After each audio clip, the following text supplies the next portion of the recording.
today I want to share with you about the book I wrote, the yoga book for children I wrote after my trip to India. This is the final cover we ended up using. We went through a few different steps before we came up with this idea.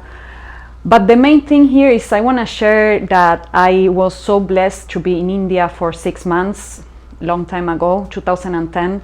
And the experience was so profound that I thought, how didn't I have the experience to enjoy yoga when I was a kid, when I was a little girl? It has given me so many tools to deal with different situations and to get to know myself, that I thought it would be really amazing to make this book that came to me. I'm very visual, so it came to me in visuals, how it looked. And I had this vision very clearly in my head. And when I came back from India, I approached my friend Beth Madral. At that time, she used to work at charter school in the Bronx, public prep, girls prep, because they had girls prep and boys prep. And we approached the principal, Ian Rowe, and he accepted our proposal. This book, it's really amazing if you want to share some playful way with the kids to approach yoga.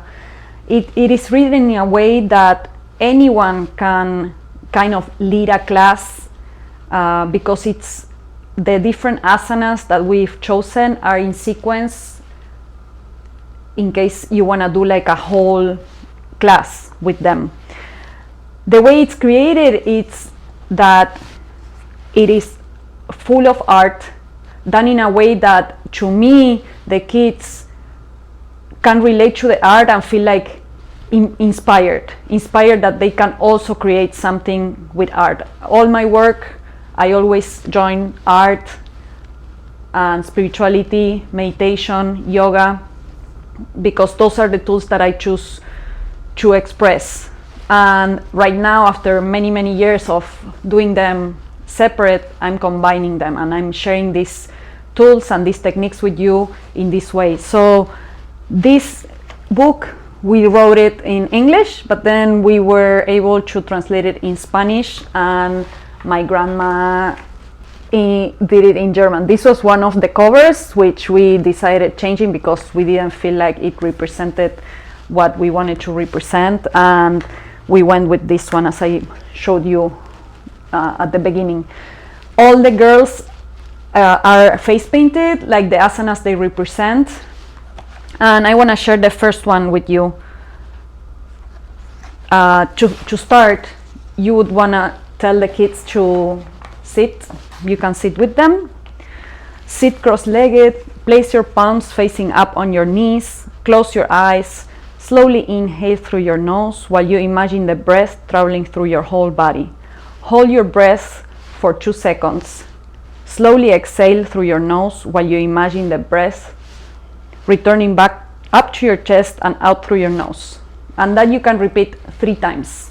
So that's a good way for kids to start coming back and to their body.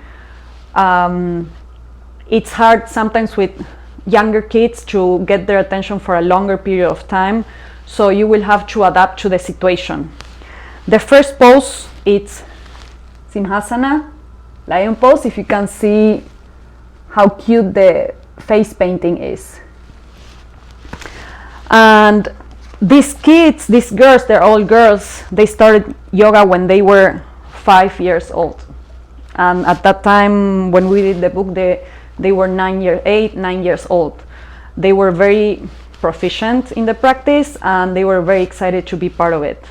So, lion pose, it's a pose that you can do also when you feel like the kids are having a hard time. Even for you, when you feel like you're having like a crazy mind all over the place, you sit in rock. This is called rock pose. You sit on your heels, your hands like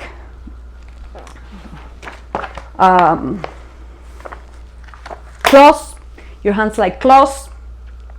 You inhale, and when you do the exhale, you do it through the mouth and sticking the tongue out and with your whole force. So you would close, inhale, So you can invite the kids to imitate a lion. Okay, you can tell them to like roar like a lion. You can tell them. We also included a question for the kids to kind of impersonate the animal that they're representing and connect with the animal. How would that animal behave? In this case is, can you roar like a ferocious lion protecting her cubs in their den?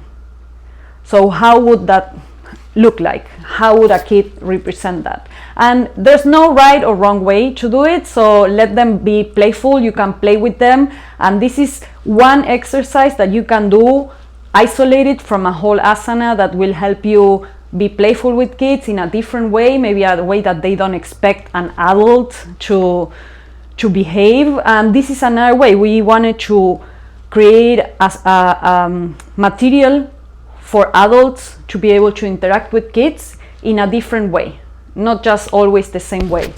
And the asanas are described step by step, how to go into them, where to focus with your eyes, that's called drishti, how to come out of the pose, and the benefits of the pose. All the benefits were provided to us by my teacher in India. So I hope you're enjoying this small exercise, this experience that you might interact with the kids in a different way. You can find the books on Amazon, all of them, the one in English, Spanish, and German. In the UK and US Amazon, they will be shipped to you Prime, and I hope you enjoy it. Yeah, this one is the one in Spanish. I hope you enjoy it. If you have any questions, reach out. I'm teaching yoga for adults in Miami Sunday mornings, 8 a.m. to 9:30 a.m. I'm also doing Akashic Records reading. You can be anywhere in the world. I can do it remote.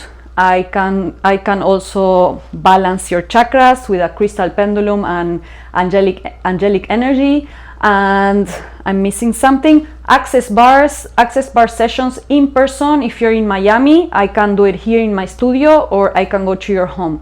So connect with me. It's a pleasure for me to share all these techniques. It's a pleasure for me to hear about you, how you're doing with the exercises I'm sharing weekly. And if you want to join class, let me know if there's something that you want to work on, and I can build the class based on that.